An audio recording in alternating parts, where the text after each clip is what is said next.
En el video anterior quedamos en la parte de que hay señales que seguirán a los que predican el Evangelio, que son parte de la predicación del Evangelio, pero que no son una obligación que éstas se produzcan durante la predicación del Evangelio.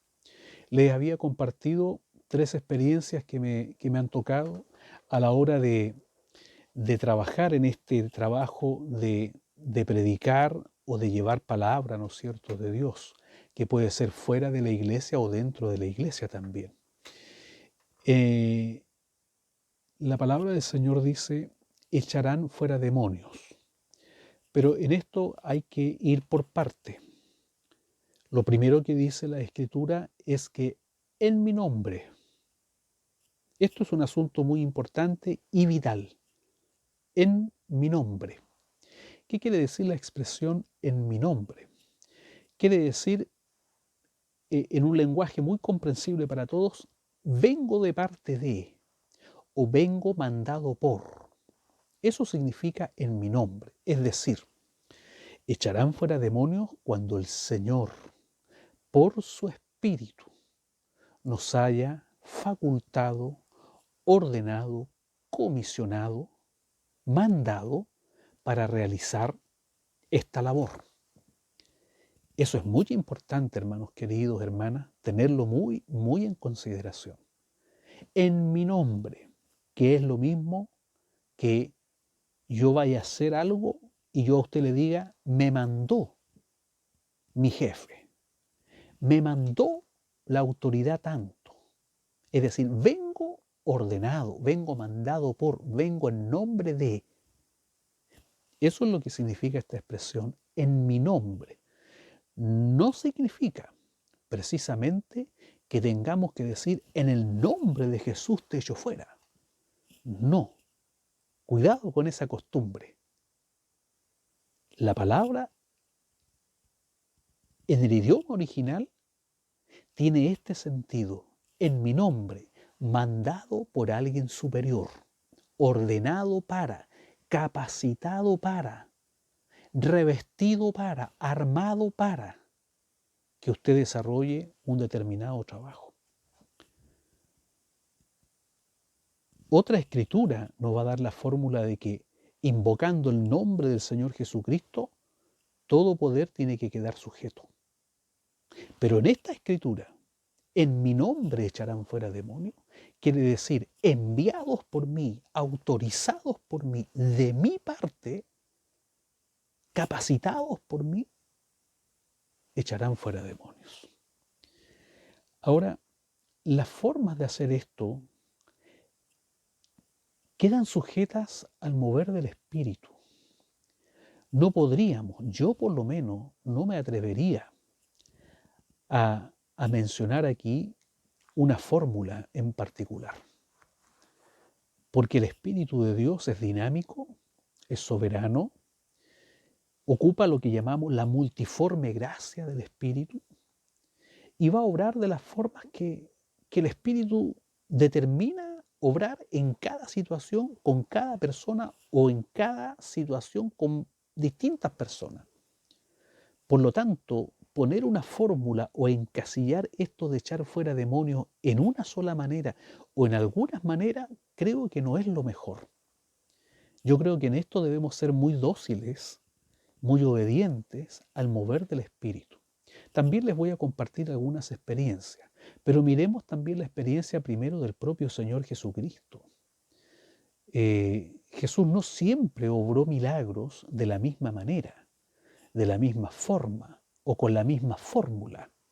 Más bien parece que el Señor siguió el dinamismo del Espíritu, porque tenemos que comprender que el Señor no realizó, no desarrolló su ministerio en base a su voluntad, sino que entregó su voluntad a la voluntad del Espíritu. Esto lo vimos cuando hablé del bautismo, cuando hablé de esta experiencia en el Jordán, que el Espíritu, ¿no es cierto?, desciende como una paloma. Jesús no era que estaba recién recibiendo el Espíritu, sino que esto es un símbolo de control absoluto El Espíritu Santo controló completamente al Señor. Por eso es que el Señor después va a decir, las palabras de mi Padre hablo, no hablo las mías. Las obras que me dio mi Padre, mientras mi Padre trabaja, yo trabajo. Siempre otorgando, ¿no es cierto?, claridad en que lo que Él hacía era lo que Él veía hacer. ¿Cómo hacía esto? Por el Espíritu Santo. Por lo tanto, el Espíritu Santo siempre obra de maneras particularmente especiales en cada situación y en cada ocasión. Es importante que nosotros comprendamos esto para que podamos también saber ser dirigidos por el Señor. Recuerdo alguna oportunidad, hace algunos años, tuve una experiencia bastante particular, un poquito fuerte. Eh, yo estaba durmiendo en horas de la madrugada y en el respaldo de mi cama escucho, a mí primero me apareció en el sueño el golpe de la puerta. Toc, toc, toc, me golpeaban aquí en el respaldo. Entonces desperté y por supuesto que pensé que estaba alguien llamando a la puerta de la casa. Era las 4 de la madrugada, algo raro, algo extraño. Así es que de inmediato prendí luces y no había nadie. Teníamos en ese tiempo una perrita que nos acompañó muchos años y que era muy ladradora cuando alguien buscaba, pero la perrita estaba ahí en su casita, tranquila. Pensé que había soñado aquello, me vine a acostar. Pienso que habré conciliado un sueño de unos 5, tal vez 10 minutos, y otra vez se produjo el mismo fenómeno. En el respaldo de mi cama golpearon 3 veces. Entonces pensé que definitivamente alguien estaba golpeando. Así que me volví a levantar, me aseguré, salí hasta la calle. Nadie. Ya un poco extrañado me volví a acostar. Volvió a pasar un tiempo, creo yo, de unos 5 o 10 minutos, que concilié el sueño y de pronto volvieron a golpear 3 veces. Entonces no me levanté, sino que clamé al Señor y le dije, Señor, ¿eres tú? ¿Tú me estás llamando? ¿Tú me estás amonestando algo? Y el Espíritu Santo me habla y me dice, levántate a orar. Así es que me levanté, me abrigué y me dirigí al living de mi casa. Doblé mis rodillas sin saber qué orar. Solo en silencio me arrodillé. Y en unos 5 minutos de estar en esa posición, nuevamente el Espíritu de Dios me habla y me dice, levántate y anda a estudiar a Satanás. De inmediato yo recordé que aquí en mi biblioteca tengo un libro que habla de las distintas doctrinas en la Biblia. De la doctrina de la Trinidad, de la doctrina de los ángeles, del pecado, de la salvación. Y entre esas doctrinas también hay un apartado que enseña sobre la doctrina de Satanás, es decir, cómo Satanás, ¿no es cierto?, aparece en la Biblia, qué dice la Biblia, quién era, en fin, todos los antecedentes del diablo y de sus demonios. Doctrina de Satanás se llama. Y me dirigí a ese libro y me puse a hojear sin saber qué leer, en qué reparar, porque no eran pocas hojas, era un libro, es un libro grande. Pero de pronto mis ojos, de manera sobrenatural, hicieron como un zoom sobre un párrafo muy cortito. Y ese párrafo decía 2 cosas a las que Satanás no puede resistirse. Primero, a la autoridad del nombre de Jesucristo, y daba varias citas bíblicas, y luego a la cobertura en el creyente de la sangre de Cristo, y varias otras citas bíblicas. Me bastó con leer eso para que me viniera una conformidad, un descanso, y volví a dormir. Ya en el trabajo al día, digamos a la mañana, ya en el trabajo, en el quehacer del día a día, me llega la información del caso del hijo de un matrimonio de la iglesia que ha perdido toda cordura, se ha trastornado por completo, problemas de adicción, en fin, y el matrimonio muy afligido me pide por favor si puedo ir a visitarlos.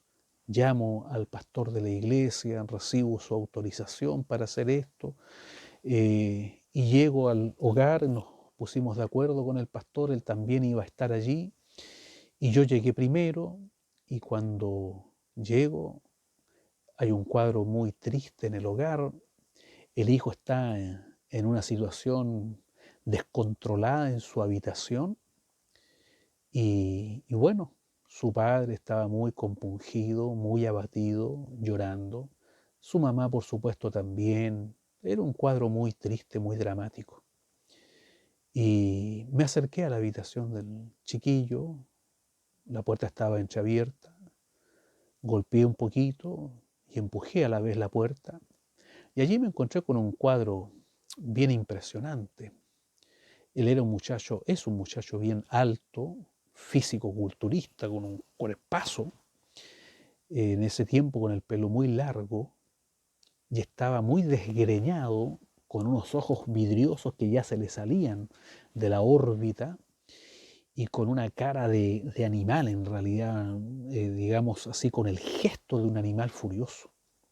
Y estaba en posición de, como se dice vulgarmente, en posición de 4 patas sobre la cama.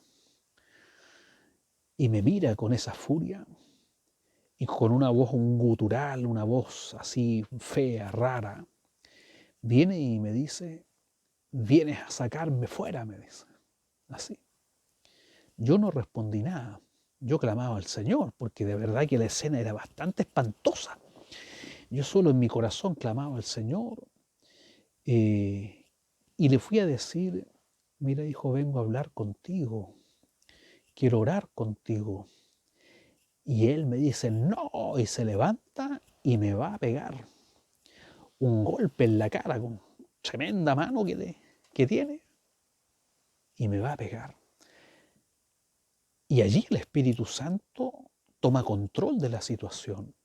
Y yo levanto mi mano y le digo, momento, le digo, y me saco mis lentes ópticos, que siempre tengo que usarlos, me los saco y me los guardo en la chaqueta, y le digo, si de arriba te han dado permiso para tocarme, aquí estoy. Pero si no te han autorizado para tocarme, no puedes hacerlo. Tú lo sabes. No le hablé al niño, le hablé al demonio.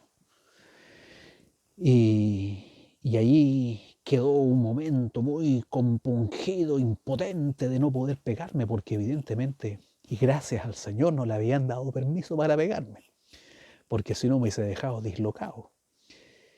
Bueno, en ese intertanto llegó el pastor y ambos nos pusimos a ministrar esa situación, un cuadro, como digo, dramático.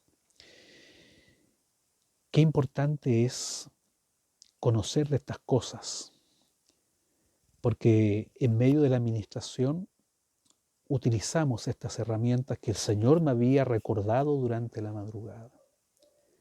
Bajo la autoridad del nombre pudimos estar a salvo de los ataques de este demonio en el cuerpo de este joven, ¿no?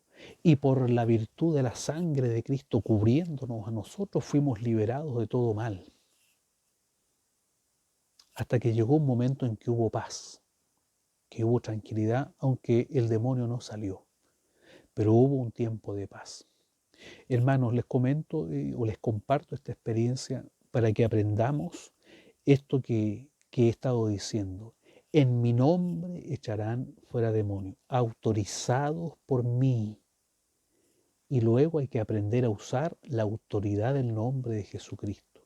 No podemos en todos estos trabajos dictaminar algo rígido, porque el Espíritu obra como Él quiere, como Él necesita.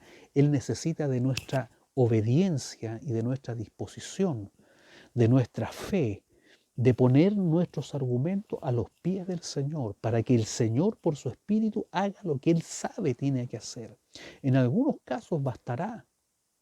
Yo recuerdo en alguna oportunidad en mi iglesia, un joven también bajo un trastorno severo, a veces causaba algunos espectáculos en la iglesia y a veces provocaba algunos dolores. Y un día le dio una de estas crisis y ya todos, yo era bien jovencito en esos años, y ya todos conocíamos de este comportamiento y tomamos, ¿no es cierto?, el clamor, en fin, pero con cierto miedo. Y de pronto se levantó un hermano ya, digamos, joven, pero mayor, casado, un guía de clase, oficial de la iglesia, que después fue un siervo del Señor también. Eh, y él se levanta de su asiento y solo levanta la mano. Y cuando muestra su mano así hacia el joven este joven cayó sujeto de rodillas. Formas que utiliza el Señor. El hermano en cuestión no mencionó nada, no le escuchamos un clamor, no invocó a nada, sin duda en su corazón, por cierto, pero en silencio levantó su mano y allí quedó sujeto este espíritu, estas potestades. He visto muchos casos de esto, en que de distintas maneras los espíritus o se resisten a salir o después de un tiempo de lucha, de combate espiritual, salen, algunos salen con gran alboroto, con grandes alaridos, con grande escándalo también.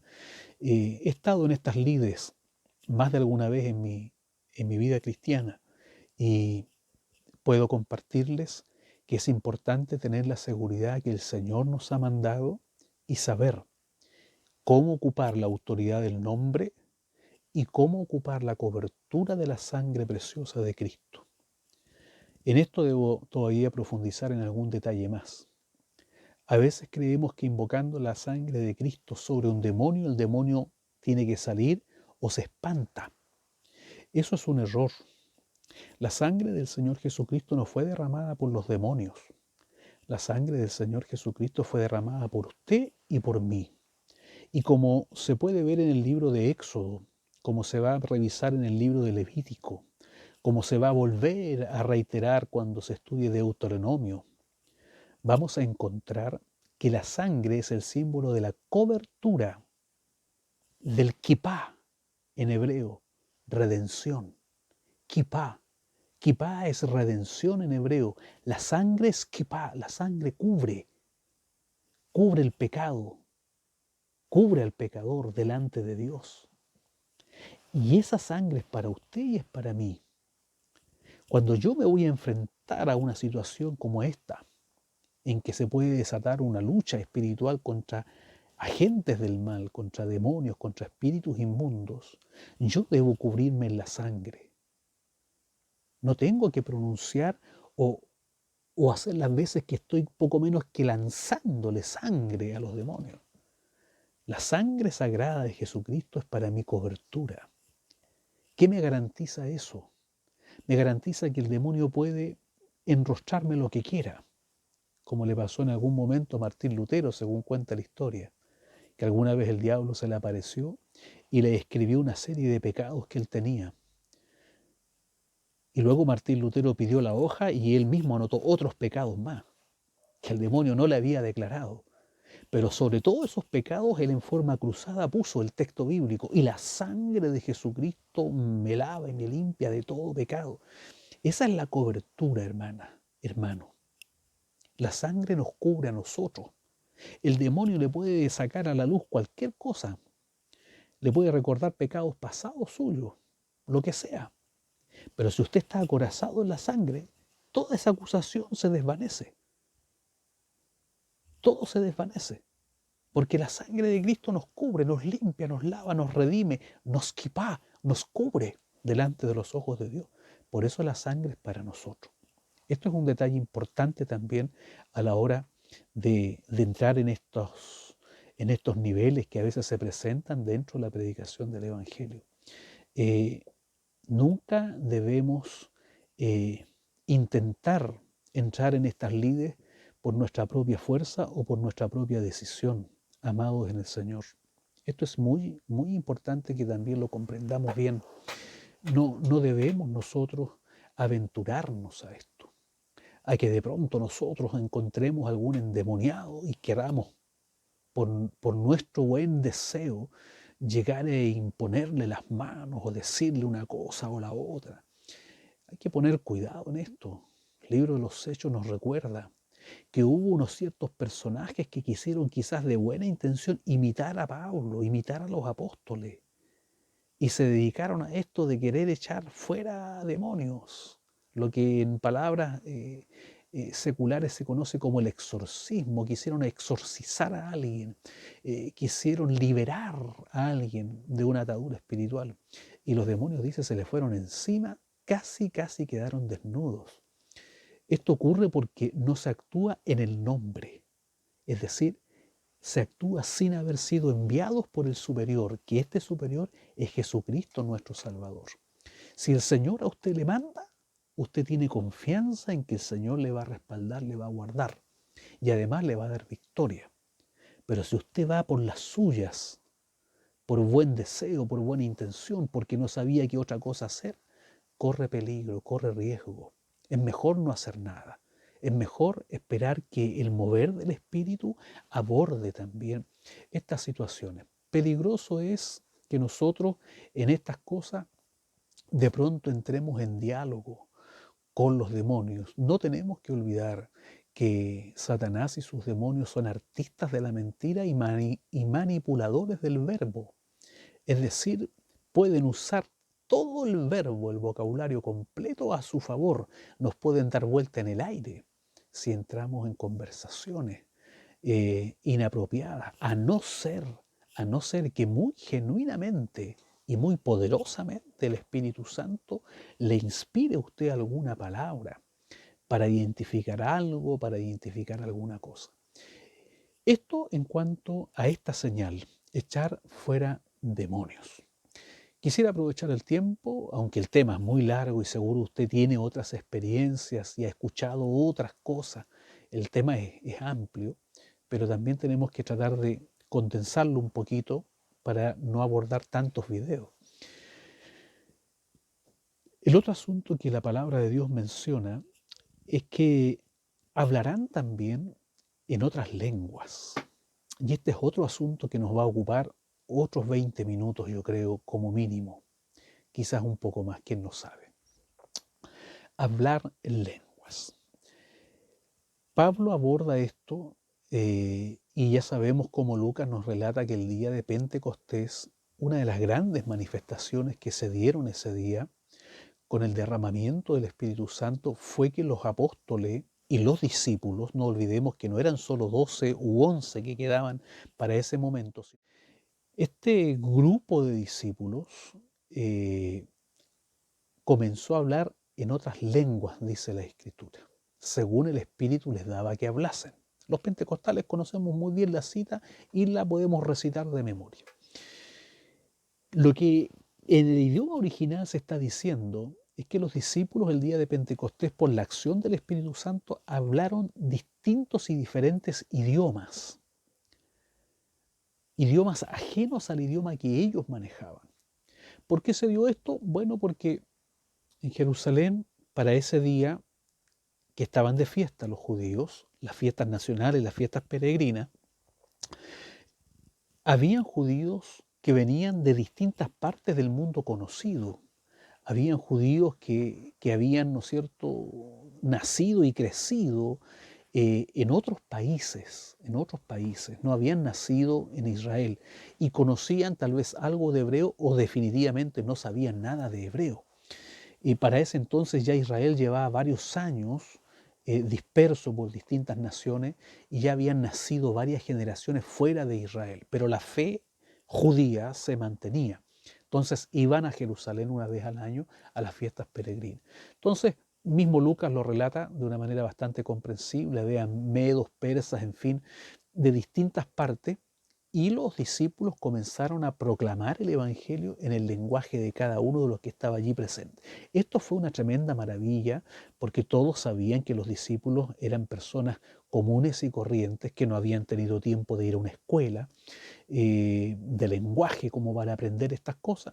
Entonces fue un hecho milagroso muy fuerte junto con lo fuerte y potente que fue el mensaje que entregaron, que se convirtieron mucha gente, ¿no? Muchas personas, varios miles rápidamente. Luego esto se repitió, el libro de los Hechos nos cuenta algunas situaciones y Pablo después termina abordando el tema en su carta a los hermanos de Corinto. La iglesia en Corinto parece haber sido una iglesia bien pentecostal. Pablo comienza en su primera carta diciendo que ellos estaban llenos de todo don, que no les faltaba nada, o sea, tenían todos los dones. Entonces teníamos allí milagros, sanidades, entre ellos profecía y lenguas, y lenguas. El problema que se dio con los hermanos en Corinto es un problema del ser humano y que se fue trasladando de generación en generación y ha llegado hasta nuestros días. ¿En qué sentido? En el sentido en que las personas que dentro de una congregación experimentan genuinamente de parte de Dios por su espíritu el poder hablar en otras lenguas, parece ser que ganan de manera a veces explícita en algunas partes y otras veces de manera como callada, como secreta, un cierto estatus. Usted tal vez lo ha vivido, yo mismo también en mi juventud lo viví, cuando de pronto escuchaba a una hermana, a un hermano hablar en otras lenguas, ya me parecía como que era un hermano un poquito más grande que yo o que el resto, ya tenía como un cierto respeto. Si a eso le agregaba que el hermano o la hermana profetizaba o daba mensajes del Espíritu, a veces daba temor ir a saludarlo.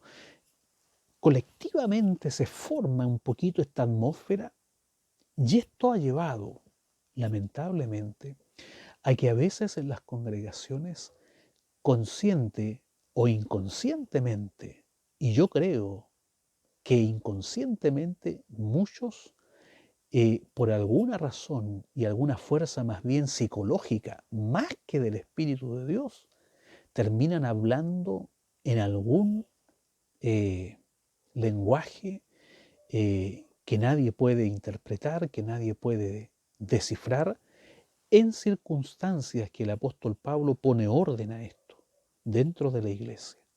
Si uno o si un miembro de la congregación habla en lengua, tiene dos posibilidades.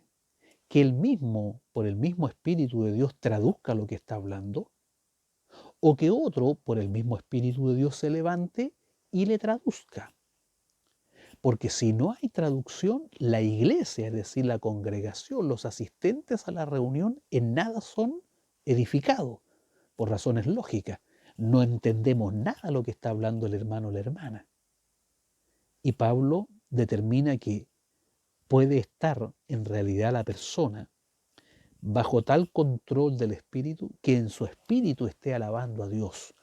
Por lo tanto, debería hacerlo de una manera, ¿no es cierto?, que no interrumpa el desarrollo de una reunión, a no ser que haya, repito, traducción por el mismo o por otro instrumento.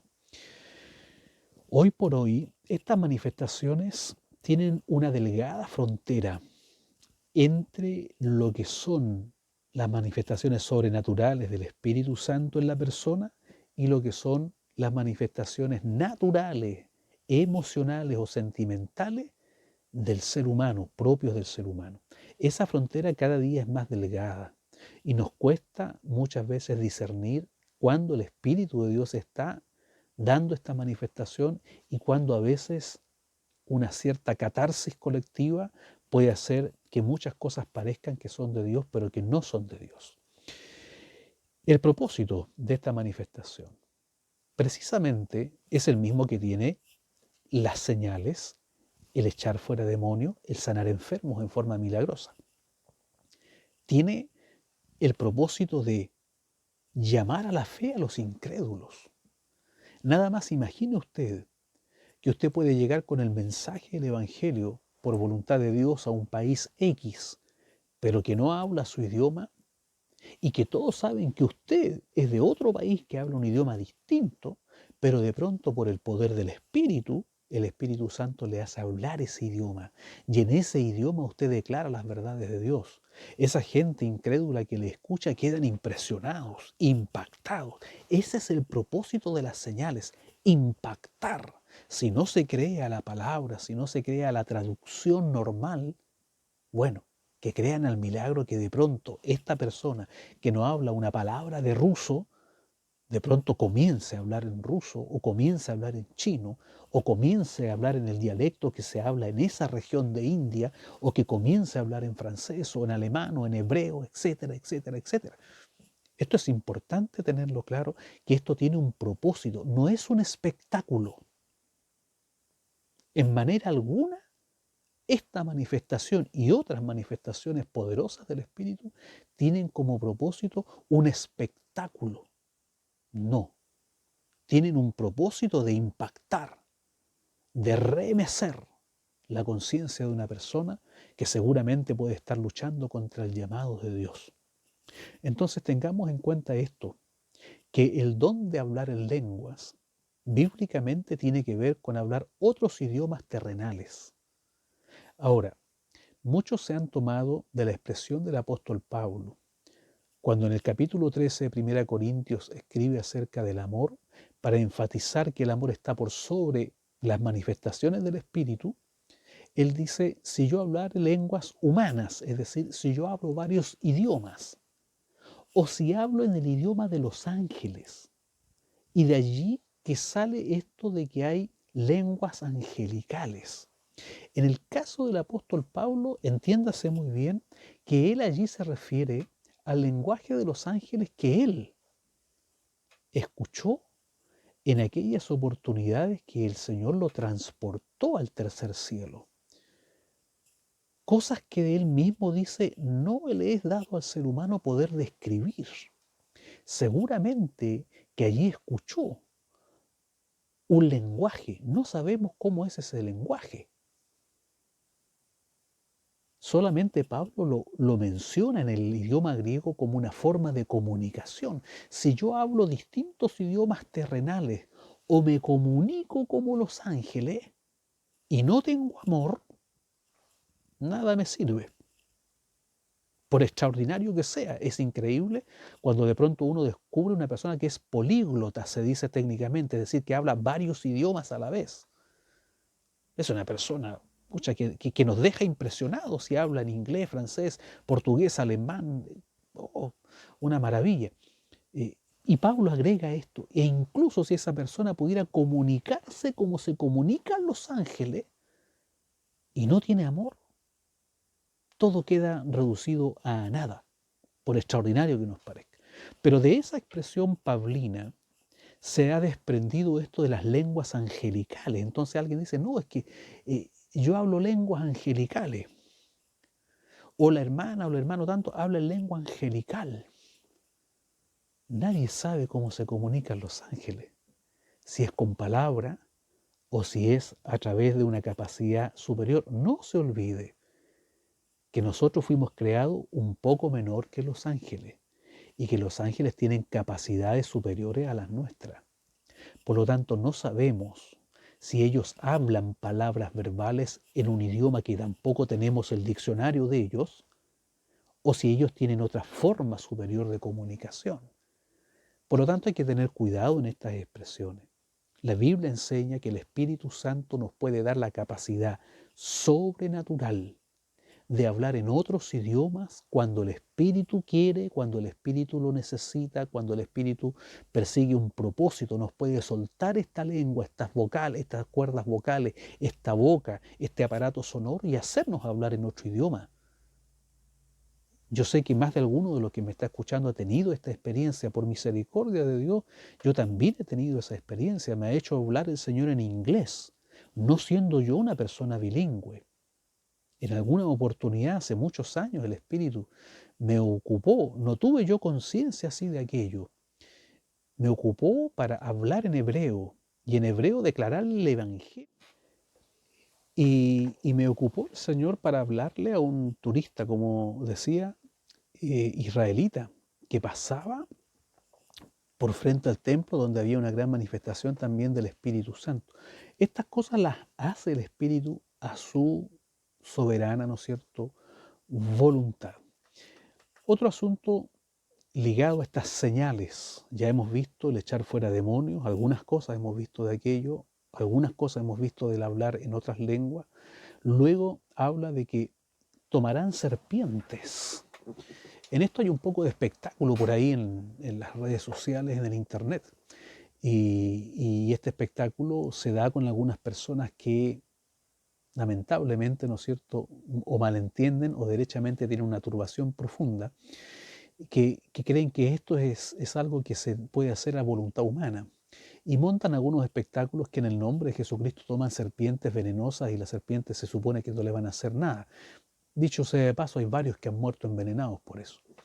Eh, el texto bíblico está hablando en el sentido de que en la acción, ¿no es cierto?, del Espíritu Santo, obrando en el que predica, en el que pregona, en el mensajero, en la mensajera, se va a dar una cobertura sobre aquellas cosas que le puedan significar un peligro. En este caso se menciona a la serpiente como uno de los reptiles más mortíferos para el ser humano.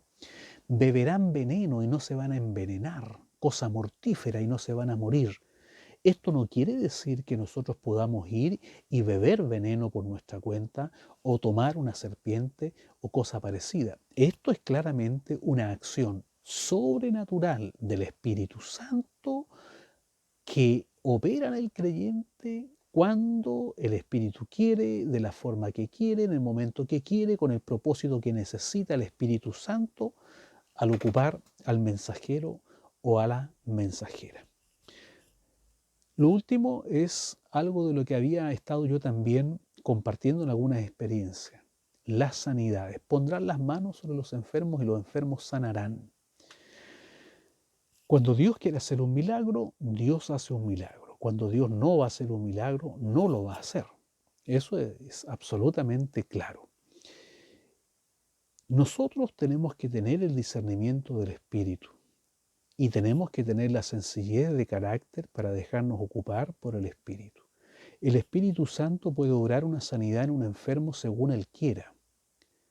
Yo he sido testigo ocular, por ejemplo, la sanidad de un paralítico, que fue ungido por varios hermanos allá en la década de los 80. Yo, que era muy nuevo, estaba expectante, yo estaba observando, no estaba ungiendo, ni siquiera clamando. Yo estaba mirando a ver si era verdad que Dios levantaba a los paralíticos. Y para mi sorpresa, los huesos de ese muchacho comenzaron a crujir y a sonar. Y a la media hora o quizás, no sé, 20 minutos, ese mismo muchacho que había pasado arrastrado por otros hasta el altar, ahora se paró, se puso de pie, se afirmó en el balaustraje, se afirmó en una banca, en otra, y volvió caminando hasta sus padres. Lo ungieron varios hermanos, recuerdo en esa oportunidad. He sido testigo de sanidades espirituales, en el sentido de que hay conversiones que son verdaderas sanidades. He visto estas sanidades espirituales sin mediar la mano humana. Yo recuerdo que en alguna oportunidad entre nosotros, en el grupo de jóvenes, estuvo un varón que hoy día está en las tierras del sur, en Chile, y sirve al Señor todavía, que tenía una situación de vida muy comprometida con las artes marciales y con el tema de dominar el espíritu, la mente, la voluntad y todas esas cosas. Y hubo un milagro de sanación para él, de liberación, donde no obró la mano humana, sino que el Espíritu de Dios trabajó directamente. He sido testigo de multiformes maneras que Dios tiene de obrar una sanidad. Les comparto esta de mi propia experiencia. En alguna oportunidad en una iglesia fui invitado para ir a visitar un hogar de un enfermo donde había una hermana que estaba en su lecho de enfermedad con una fiebre muy alta, tan alta que la hermana irradiaba calor a la pieza. Me tocó a mí ser designado para imponer las manos sobre la hermana, y cuando yo fui a imponer las manos sobre la hermana, el calor de la hermana ya a una distancia como de 50 centímetros se sentía, era muy fuerte la fiebre. Entonces, no sentí de decir palabra alguna en términos de reprender algo, a una enfermedad, a un espíritu de fiebre o algo así, sino que invoqué la gracia, la fortaleza sobre la hermana y le dije a la hermana: hermana, recibe gracia, recibe fuerza del Espíritu. Y luego que terminé esa parte, cuando me despedí de la hermana, me acerqué a su oído y le dije: mire, usted va a hacer lo siguiente, usted va a hacer lo mismo que hizo la suegra de Pedro. Después que nosotros nos retiremos, usted se va a levantar, se va a dar una buena ducha, se va a poner su ropa limpia y va a volver al servicio del Señor, donde el Señor le había honrado. Había un evento espiritual donde ella era parte de la servidumbre. Y su gran dolor era que se había preparado tanto y no había durado un solo día en la servidumbre y ahora estaba enferma. Y nos retiramos del hogar. En la tarde, esto fue en la mañana, y en la tarde, en los comedores del evento, alguien me llama y me lleva, y ahí está la hermana. Y la hermana me dice: hermano Nelson, mire, después que ustedes se fueron, me quedó dando vuelta esto tan raro que me dijo usted, que me fuera a bañar, que me levantara, que me pusiera ropa limpia y que fuera a ser como la suegra de Pedro, que después que la fiebre se fue, el Evangelio dice, le servía a los demás. Bueno, me dijo, yo hice eso, pues, madre. Como pude, me levanté, llegué a la ducha, me di una buena ducha, me vestí y cuando terminé de vestirme, recién me doy cuenta que ya no tenía fiebre. Y me dirigí a la iglesia y mientras caminaba rumbo a la iglesia, a la locomoción para que me llevara a la iglesia, al recinto del evento, me vino la realidad plena. El Señor me había sanado. Dios hace como quiere. El Espíritu de Dios obra como quiere. Pero la Biblia dice que impondrán las manos. Esto no significa, como dije en el otro video, esto no significa que esto es un deber. Deben imponer las manos. No, dice que impondrán o pondrán las manos y los enfermos sanarán. Entonces, es importante, una vez más, el trabajo del discernimiento espiritual. Es muy importante porque no siempre Dios va a orar un milagro. Y el pregonero, la pregonera debe estar en comunión con el Espíritu, para que el Espíritu le guíe y le indique si aquí va a haber un milagro o no va a haber un milagro. Si aquí primero hay un llamado al arrepentimiento y después un milagro, o sencillamente no va a haber un milagro, ¿qué es lo que Dios va a hacer o qué es lo que Dios necesita hacer? O para que podamos dejarnos conducir por el mover del Espíritu, como me dejé yo en esa oportunidad, en que no sentí reprender nada, en que no sentí decirle nada a la hermana en términos de reprensión o echar fuera algo. Simplemente al oído le dije: hermana, báñese bien, póngase ropa limpia y vaya a servir. Haga lo que hizo la suegra de Pedro. Mire, así la palabra del Señor nos enseña. En otra oportunidad me tocó atender a una hermana en la balaustrada del templo. Y fue curioso para mí en esa oportunidad, y por eso lo recuerdo muy bien, porque esa hermana llevaba varios años pasando todas las reuniones a ungirse, todas las reuniones.